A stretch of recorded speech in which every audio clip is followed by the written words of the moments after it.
នេះជាគូឯកអាចនិយាយបានថាជាទូខ្លាំងរបស់ថ្នាក់ជាតិទៀតចាសរាយតេជោសែនជ័យមកពីពីជ័យរាំងសីពុកអស័យសក្តាលជាមួយរតនកុមារតេជោសែនជ័យអ្នកព្រែកក្មេងបាទថ្ងៃនឹងយកត្រីឆ្អើមកអត់នឹងកែវកុមារនេះព្រែកក្មេងអរិយស័ព្ទបាទឥឡូវប៉ះគ្នាម្សិលមិញបាទការពូកងលទ្ធផលទៅរតនកុមារក៏នៅពីលើបាទឥឡូវនេះបាទសរាយនឹងនិយាយរួមឈ្នះបើគឺ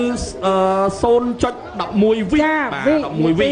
បាទឈ្នះកតុយកដាលឥឡូវយើងមើលដល់បឿនអត់ចាញ់គ្នាទេគូទាំងពីរនេះគឺជាគូដែលឯកបាទគូឯកតែម្ដង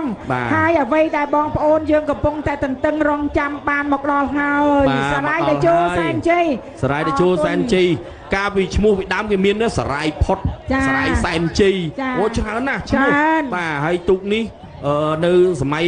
ព្រះរាជានោះគឺ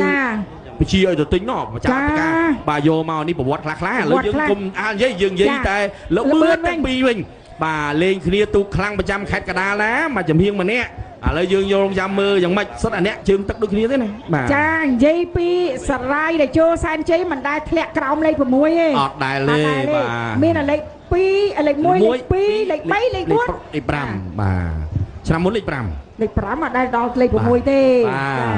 និយាយរួមអញ្ចឹងតាបាទឥឡូវយើងមើលបាទសរាយតេជោសែនជ័យឯកស្ថានពណ៌ខ្មៅបាទចុងចង្វាពណ៌សខ្សែទឹកខាងក្នុងចំណែកឯរតនកុមារតេជោសែនជ័យបាទព្រែកក្មេងក្រុងអរិយស័ព្ទបាទយ៉ាងម៉េចទៅហើយបាទវត្តកែវកុមារណេតលេងគ្នានៅមុខវេទិកាគូនេះជាគូឯកឥឡូវសុំសម្លេងហួយខ្លាំងមួយមកបាទខ្សែទឹកក្នុងដងទីហើយសរាយតេជោឥឡូវនេះយើងមើលបាទនេះកំពុងតែលេងគ្នាបាទឥឡូវយ៉ាងម៉េចដែរបងសានសុកហៀងនឹងបាទហៅគូដៃលេងអង្គុយហើយទៅជួយអ៊ំទៀតបាទជួយអ៊ំខាងរតនកុមារតេជោសែនជ័យនឹងកំពុងអ្នកខ្លាចមកនឹងនៅមុខទូ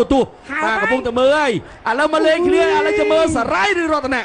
បាទអីយ៉ាអូល្អណាស់ណាលបឿនល្អមែនទេស័កសមទៅជើងខ្លាំង